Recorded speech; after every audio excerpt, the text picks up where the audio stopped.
Hello and welcome to another video by me, Tacos. In this video, we are gonna making an NPC that can follow you with pathfinding, and it's also gonna check if it can see you with some raycasting. Of course, I've prepared here a very simple character that I'm going to be using as my NPC. So yeah, I think let's just get right into it. So the first thing I'm going to do is some preparation. Is inside the head, I'm going to add a sound, and I also have a sound here, so I'm just gonna paste that in, and it's just an attack sound. And then I'm going to make a script, and I'm going to name it AI.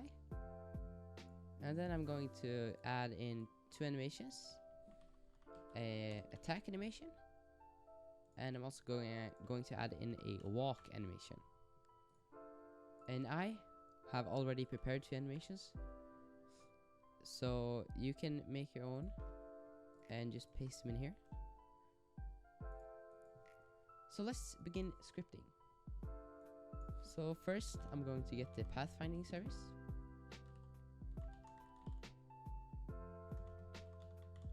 Get service, pathfinding service, and this is for pathfinding. Going to get the NPC script apparent. Oh, I'm going to get the humanoid, which is going to be NPC wait for child humanoid, and local HRP or humanoid root parts is going to be NPC wait for child humanoid root parts. And then I'm going to set the HRP set network owner to nil.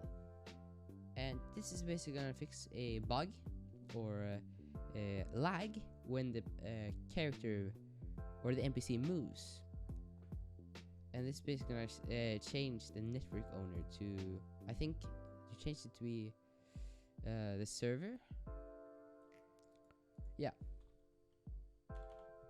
I'm going to define the walk anim. I'm going to load in the walk anim. So it's going to be humanoid.animator load animation script.walk. And if you don't have an animator in humanoid, just click here and type in animator and just add it in here, because I'm using the animator for it to work. Then make another one, and this is gonna be attack anim. Humanoid.animator load animation script.attack. Then I'm going to find the path params. So this is basically gonna be what the pathfinding service uses for its to make paths. So I'm going to do agent.height.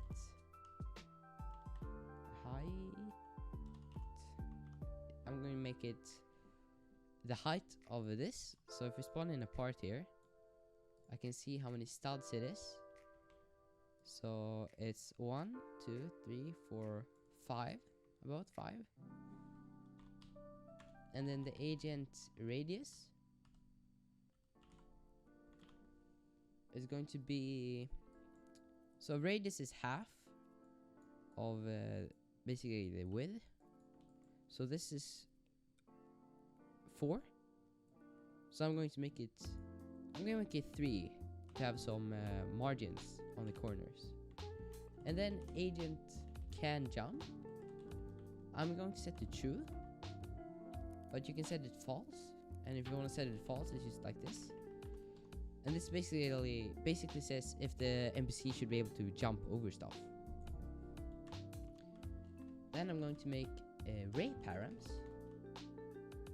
So this is basically for the raycast, and this is just I'm going to set the filter type to enum.raycast filter type.blacklist, and I'm going to add in a filter descendant right here. So we basically just want to make the raycast ignore the NPC so it doesn't hit itself. Then we are going to get we're gonna make a variable for last position, status, and anim playing. We're gonna set that to false. And then we want to make a constant, so a variable, or basically a variable that's not going to change, and it's going to be 60. It's basically just a variable. So when your local function can see target. So this basically gonna check if we can see that, if the NPC should be able to see me. So for this, we're going to make a raycast, but first we needed an origin. So the origin is basically going to be NPC dot humanoid report, or we can actually just do HRP dot position, and the direction.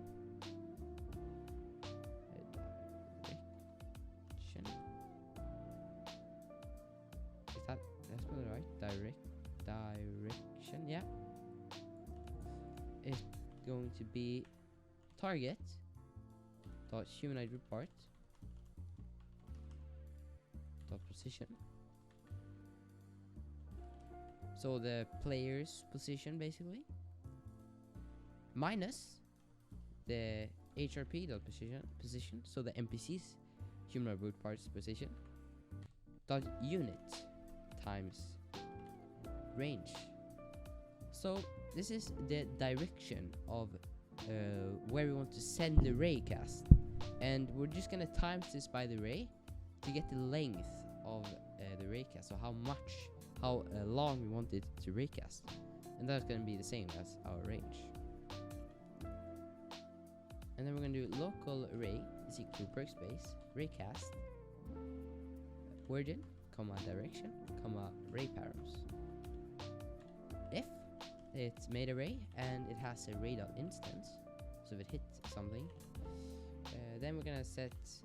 We're also gonna check if the ray dot instance is descendant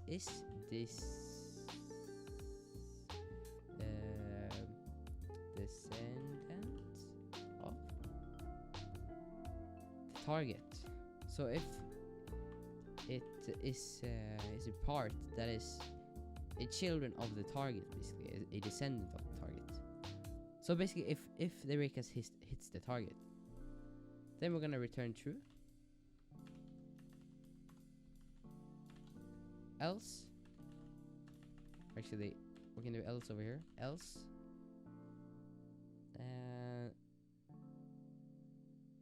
so actually, we want to do it. I guess we want to do it over here, actually. Else return false, and over here, else return false. It's like that. And then we're gonna make another function for finding the target. And this is basically gonna be the initial function to find which target we're gonna focus on. So we're gonna get all the players.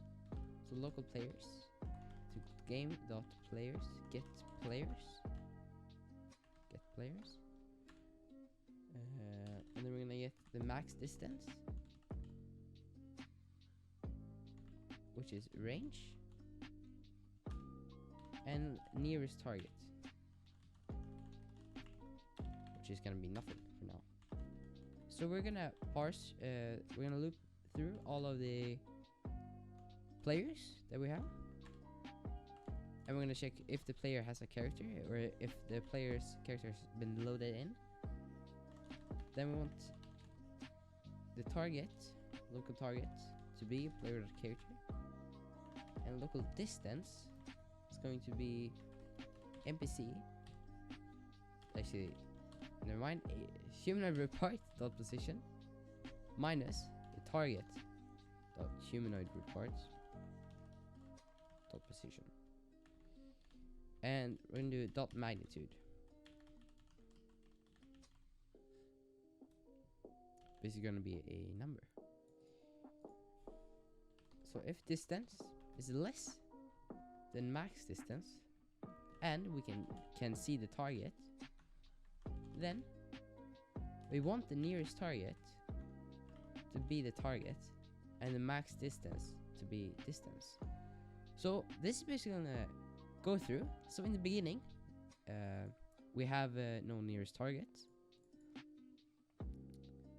So, and we have the max is our range. So it's gonna look for look if the player's character is inside of that range, the max distance, and the max distance is gonna be set always to what the current target, how far the current target is away.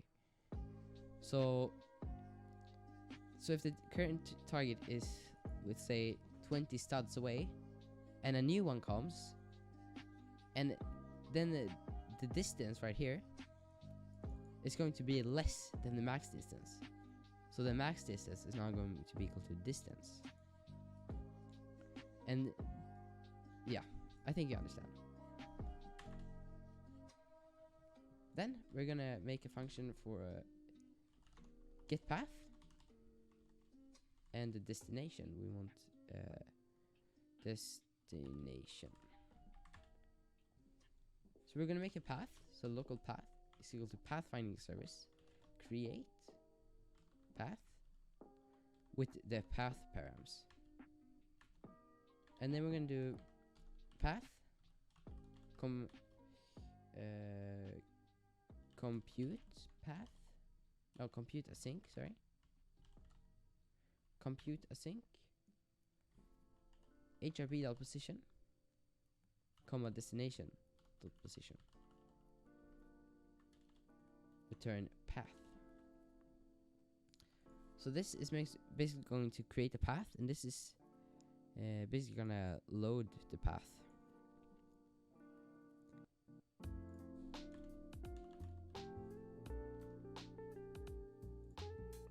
Then we are going to make a function for attack, and we're gonna get the target in here.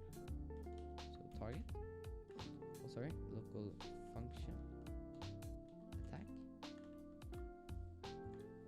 So in here you basically want local distance is equal to hrp.position minus target dot humanoid root part dot position dot magnitude, and we're gonna make a debounce. So local debounce is equal to false. So this is basically gonna be the distance between the NPC and the target with the player. So if the distance is less than 5 studs, then, or actually is more than 5 studs, then we want to move the NPC, move to target dot humanoid report dot position. So this is basically gonna be this is gonna be this is gonna be called, and it's gonna check. Oh, if this is more than 5, then we gotta get closer. So we gotta move towards the character. Else, it is inside of the attack range. We're gonna check if the debounce is equal to false. Then we're gonna set the debounce to true, and we're gonna take the attack sound we made earlier, and we're gonna play it. And we're also gonna get the attack animation and play that. And the target dot humanoid dot health, we can actually make another variable right here. It's gonna be local damage. I'm gonna set that to something like 30. Minus equals damage. And then we're gonna do task weight 0.5 debounce is equal to false. Now for the next function, this one is the biggest one, and it's gonna be called walk to destination. So the first thing we're gonna get is the path. So we're gonna use our other function we created, get path to the destination. Then we're gonna check if the path dot status is equal to enum dot path status dot success. Then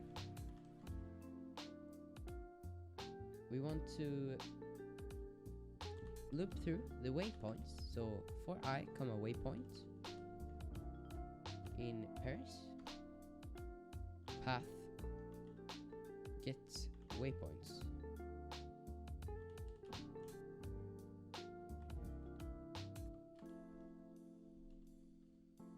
So then we're gonna do path.blocked connect function path destroy. So if the path is blocked, we're basically going to destroy the path. And then we're gonna do local target is equal to find target. So we're gonna get the target. If target and target dot humanoid dot health, so if it's alive, the player is more than 0, then we're gonna set the last position to be target dot humanoid root part dot position, and we're gonna set the attack. We're gonna attack the target, and we're gonna break. So this is basically gonna check if we can if we found a target and the humanoid health is more than 0, then we're basically going to set the last position. So the last time the last position we saw the character, and we're gonna fire the attack function, and then we're gonna break through out of this loop right here. But else we want to go so I'm going to create a folder in workspace and name it waypoints. Make a new part, scale it down a little bit like this. Anchored can collide off. I'm gonna make it greenish like this, and yeah, so I'm just gonna put some of them. So if the NPC can't find any characters, it's basically gonna go around these waypoints. So we want to do if waypoint dot action is equal to enum dot waypoint action dot jump. So this is basically for to detect when it's going to jump. So humanoid change state enum dot humanoid state type dot jumping. So it's basically gonna make the humanoid jump when the waypoint action is to jump.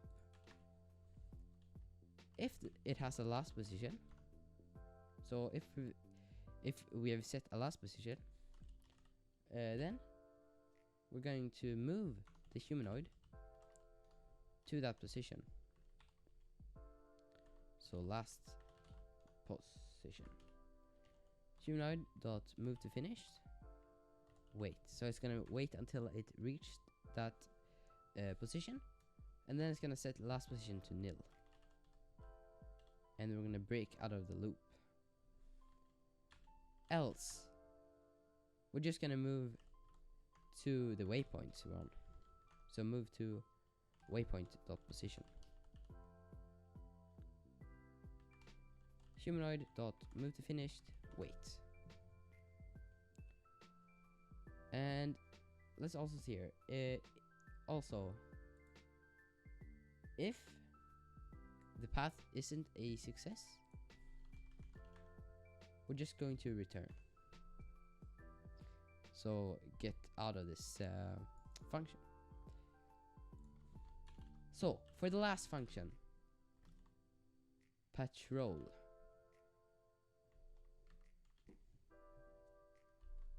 So local waypoints is going to be workspace dot waypoints get children, and then we're gonna get a random number.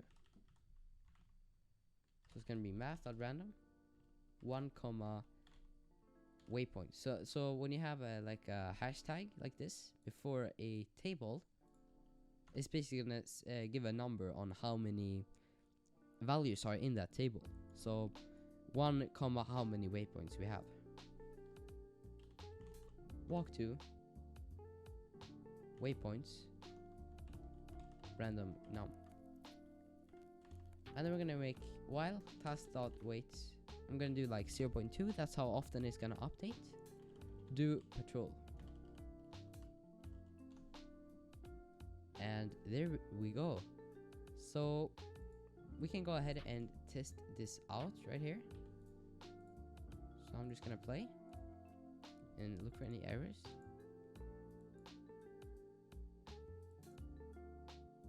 So as you can see, it goes around the waypoints like this, if I'm not too close.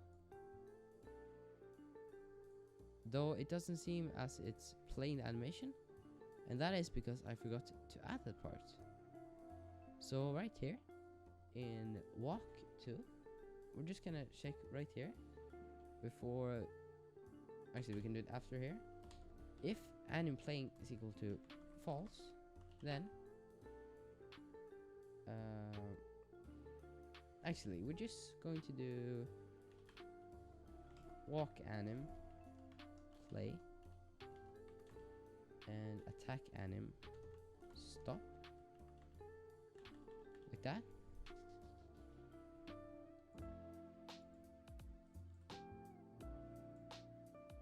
Oh, so that seems to be always updating it. Yes, so that's if anim playing is equal to true, then is equal to false. So if it's not playing, then I want to play it, because we don't want it to update all the time.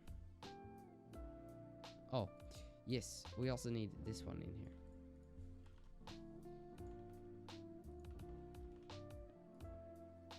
Now this should be working, so let's test it out.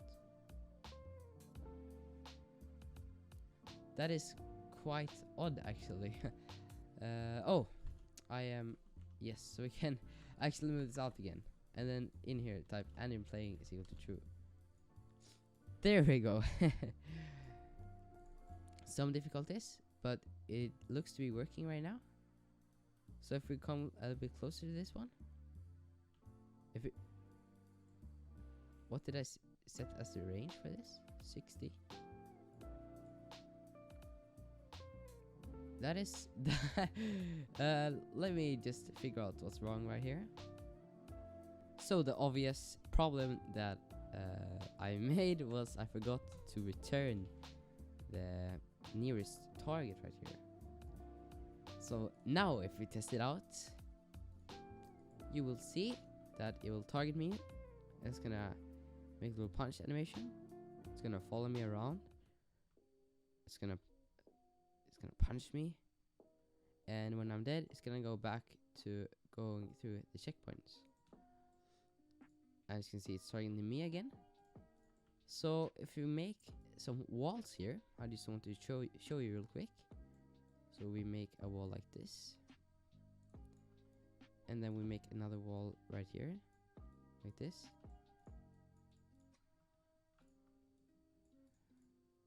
Like that. Maybe one more wall right here, like that. You can see that we can actually lose the NPC. So if we go around this corner right here, it will follow us like this.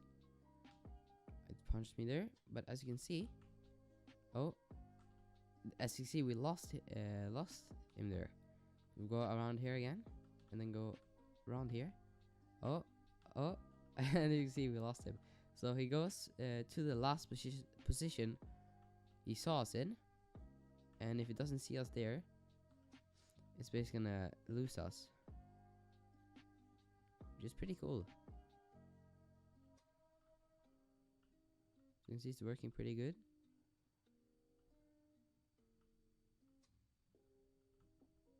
Yeah. So thank you for watching this video. Please leave a comment on what I should do next, because you know, I just came up with this idea today. And I'm running out of ideas real quickly. I appreciate the support, and as always, everything will be linked down in the description, the model, the script, everything like that. Go check out my other videos, and maybe subscribe if you enjoy the videos. And thank you for watching, and I'll see you guys next time. Bye bye.